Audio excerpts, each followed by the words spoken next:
let us go to the matters at hand. And Fred Matiangi is back in the country. As Kisii people call him, or call their leaders, Mwanagetinge, is in the country and he is ruffling feathers.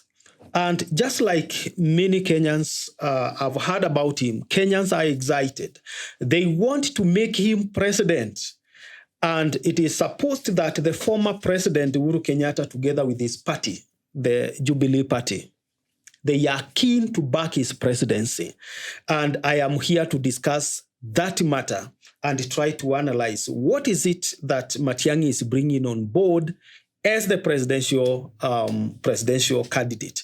And the question is very simple. Can Matiang'i become president? Can Matiang'i replace William Ruto in 2027? And I want to analyze that from two different perspectives. Number one, I want to bring to you what can hinder Matiang'i from becoming president. And number two, what is his advantage? Let me begin with the positives, because that's very important to note that Matiang'i is a Kenyan like any other Kenyan. He was our cabinet secretary interior during the second term of President Uhuru Kenyatta. And one of the advantage that he has, number one, is a new person. And as we all know, Kenyans are at their highest peak in wanting a new person as a president. Not necessarily a better person, but a new. Remember, change is as good as rest. And Kenyans already know his work. That's something we need to note as a positive. Matiang'i has a good record in his performance as one, when he was CS for education, and two, when he was CS for interior. He has a good track record. And maybe because of that is why Kenyans are placing on him, on his shoulders, that responsibility. And they are asking him, can you be our president? And that means he is likely to be the best person endorsed by some politicians. Remember, Matiang'i comes from Nyanza, where Raila Odinga has been the kingpin politically. And one of the advantage I find as a political analyst is this. Raila Odinga is likely to back him to take over from his kingpinship.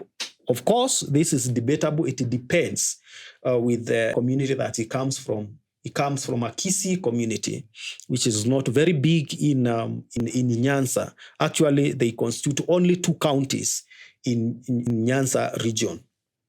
So he is likely to be the best person, of course, to replace Raila Odinga and take over opposition. If himself is going to project himself as a national leader and not a Kisii leader, he is likely to have an advantage. He is also likely to be preferred by millennials and Gen Zs, and we know that they are looking for a new face. In fact, if William Ruto is not careful in 2027, political agenda will be kick Ruto out of the State House.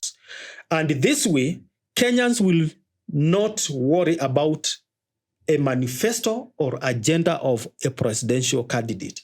What they will be worried about in 2027 will be, can they vote William Ruto out? And that way, Matiang'i is likely to have an advantage. Okay, let me then now go to what can weaken his candidature.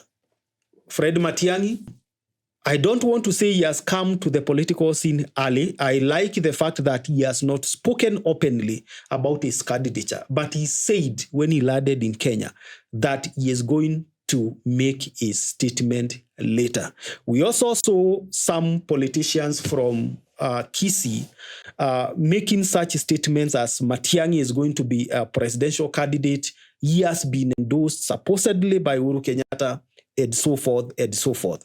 But him being a bit silent about this and not coming out quickly is an advantage. But let's see. Matiang'i should not accept direct endorsement, and especially from former President Uhuru Kenyatta. And I have a point for this. If he accepts immediate and direct endorsement from Uhuru Kenyatta, he is going to find himself in the place Raila Odinga was before 2022. I was very much against that endorsement that Raila Odinga received from Kenyatta. And I did a whole column about it, argued about it. And my point was, if we were to endorse him, he was to lose election, and he lost. And if Matiang'i receives immediate endorsements, especially from Uhuru Kenyatta and even from Raila Odinga, it will weaken his candidature. I will be seen as a project, and of course, of the fallen 2022 dynasties. So I think those who are planning to endorse him, especially the two of them, if they are planning to do that, they should be very careful, and he should warn them against doing that early. He should self-determine, Fred Matiangi, self-determine and move actually tactically and craft your niche in politics in Kenya so that you are not seen as a project. And of course, this one is something that is going to bring a lot of discussions and debates. But for me, I believe he should refuse. If these endorsements are to come, let them come in around 2026. At that particular time, once he will have established his footing in Kenyan politics. Remember, the biggest obstacle to Matiang'i on this other side, because that's another point I want to make, another big obstacle to Fred Matiang'i is that he may not have enough money to finance his presidential campaigns. Presidential campaigns are very expensive. I don't know if Matiang'i has the capacity to finance that. But if he is able to mobilize financiers who are going to take care of his expenses, then he will be able to go through. Numbers will matter. Remember, out of the 11 million expected new voters for the 2027, the majority will be Gen Zs. Remember, the Gen Zs have already threatened William Ruto and the regime. They did that in 2024. They are likely to mobilize themselves further towards 2027. And if they are going to do that in 2027, all Gen Zs who are born between 1997 and 2008 will be eligible to be voters. We have already recruited a new masters to the IEBC. The expectation is this. Very soon they are supposed to roll out voter registration.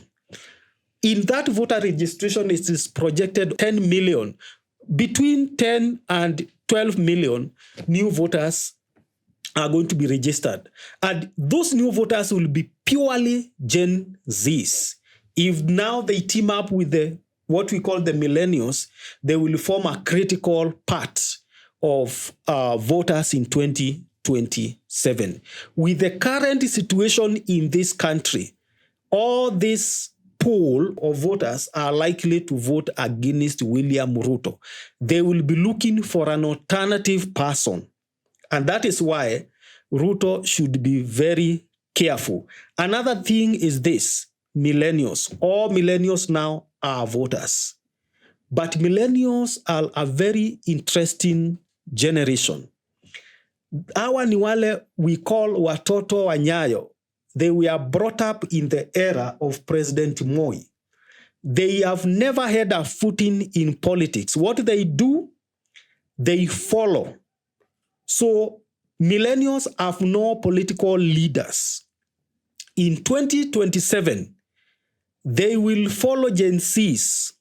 Gen Zs' God will be millennials' God. Where Gen Zs go, millennials will go.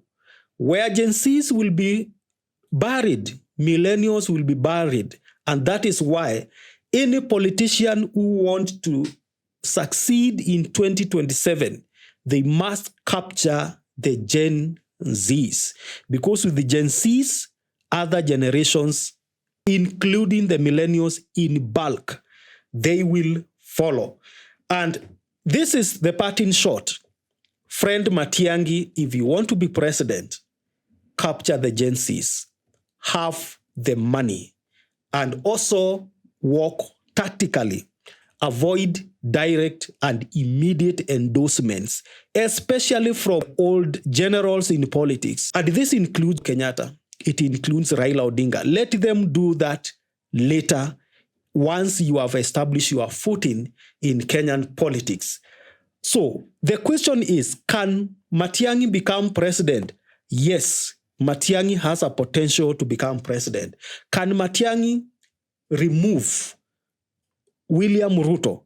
Yes. Looking at the voting pattern and the political behavioral pattern of the Gen Zs, he has a chance. He has a chance that no other fringe candidates, of course, potential fringe candidates have ever had since the independence of this country.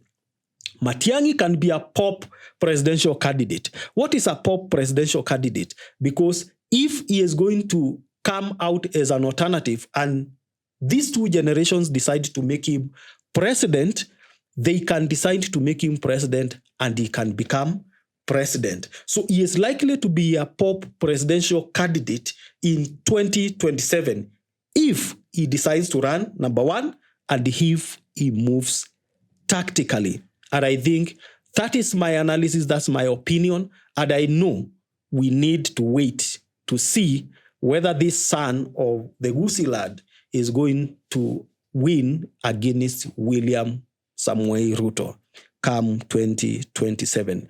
Thank you very much, and thank you for listening. We catch up next week, same place, same time. Thank you very much.